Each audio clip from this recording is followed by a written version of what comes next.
அனைவருக்கும் வணக்கம். இறையத்திற்கு வந்துள்ள அனைத்து நல்லுள்ளங்களுக்கும் நன்றி. இன்று நாம் காண இருப்பது, இன்று மாத பிறப்பு. இந்த நீரை வீடு முழுவதும் தெளியுங்கள்.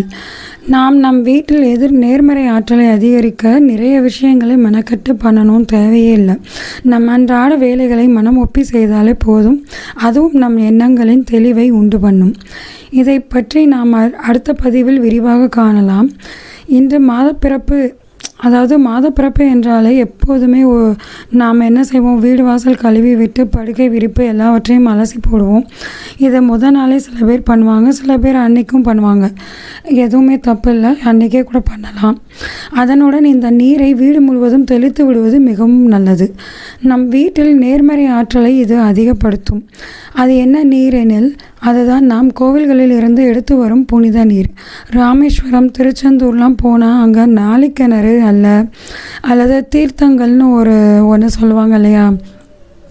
ராமேஸ்வரத்தில் 22 தீர்த்தங்கள் இருக்கும். அதில் எல்லாமே நம்ம நீராடி விட்டு தான் வருவோம். அதை சில பேர் அது வழக்கமாக வச்சுருப்பாங்க, நீராடி விட்டு வருவது. அந்த தீர்த்தங்களில் திருச்செந்தூர்லேயும் இந்த மாதிரி தீர்த்தங்கள் இருக்குது. அங்கே புனித நீராடி விட்டு எல்லோரும் ஒரு கேனில் அந்த தண்ணீரை பிடித்து எடுத்து செல்வார்கள்.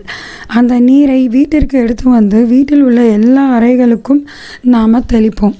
இதை எப்போல்லாம் தெளிக்கலாம் அப்படின்னு பார்த்தோம்னா, முக்கியமாக மாத பிறப்பு அன்று, செவ்வாய், வெள்ளிக்கிழமைகளில் நீங்கள் என்றைக்கெல்லாம் வீடெல்லாம் கழுவி சுத்தம் பண்ணுறீங்களோ, வீடை என்றைக்கெல்லாம் சுத்தம் பண்ணுறீங்களோ அன்றைக்கி எல்லாமே தெளிக்கலாம்.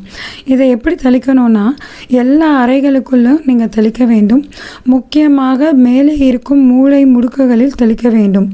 ஏனென்றால் எந்த அறையிலும் மூலைகளில் தான் எதிர்மறை ஆற்றல் அதிகமாக இருக்கும்.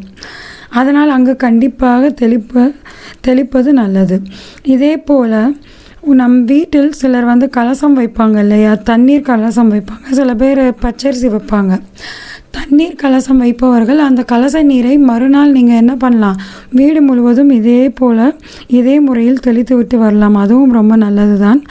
நான் மதுரை அலர் கோயிலில் நூபுர கங்கைன்னு தீர்த்தம் இருக்கும், அதில் இருந்து எடுத்து வந்த தண்ணியை தான் இன்றைக்கி வீடு முழுவதும் தெளித்தேன். இந்த நீரை ஏன் தீர்த்தம்னு சொல்கிறோம்னா, அந்த நீரை நீங்கள் வருடக்கணக்காக வைத்திருந்தாலும் எதுவுமே ஆகாது. நீங்களே பாருங்கள், இந்த தண்ணியை ஒரு புழு பூச்சி கூட உருவாகாது அந்த தண்ணியில். அதனால்தான் இது சிறப்பு வாய்ந்த புனித நீராக கருதுகிறோம். இந்த தண்ணியை நான் எடுத்துகிட்டு ஒரு 1.5 வருஷம் மேலேயே இருக்கும். 2 பாட்டில் எடுத்துகிட்டு வந்தேன். ஒரு பாட்டில் முடிஞ்சிருச்சு, இன்னும் மீதி இவ்வளோ தான் இருக்குது. ஸோ அதில் பாருங்கள், ஒரு புழு பூச்சி கூட இல்லாமல் நல்ல சுத்த தண்ணீராக இருக்கும். அதுவும் இல்லாமல் இந்த தீர்த்தங்களில் எல்லாம் தானாக ஊற்று போல் நீர் சுரக்கும். அதனால தான் அந்த தண்ணிக்கு அவ்வளோ ஸ்பெஷாலிட்டி. இந்த தண்ணியை எடுத்துகிட்டு நம்ம அங்கே நீராடும் போது சிலர் பேர் பிடிச்சி குடிப்பாங்க. வீட்டுக்கு எடுத்துகிட்டு அது நம்ம ரொம்ப நாள் வச்சுருப்போம், அதனால் அதை குடிக்கலாமான்னு ஒரு கேள்வி வரும். அதை நீங்கள் குடிக்கிறத விட இந்த மாதிரி வீடுகளுக்கு ஃபுல்லாக நீரை தெளித்து விட்டு வருவது நல்லது. நம்ம மேலேயும் சில நீர்த்துளிகளை தெளித்து கொள்ளலாம். அதுவும் நமக்கு ஒரு சக்தியை கொடுக்குற மாதிரி தான். அதே போல் தான் சாம்பிராணி போடும்போது மூலை முடுக்குகளில் வீடுக்கு முழுவதும் காமிப்போம் இல்லையா. காமிக்கும் பொழுது மூலை முடுக்குகளில், முக்கியமாக மூலை முடுக்குகளில் காண்பிப்பது மிகவும் நல்லது.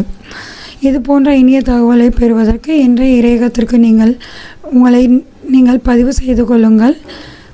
இந்த பதிவு பிடித்திருந்தால் மற்றவர்களுக்கும் உபயோகப்படும் என்று நீங்கள் நினைத்தால் மற்றவர்களுடன் இதை பகிர்ந்து கொள்ளுங்கள். நன்றி, வணக்கம்.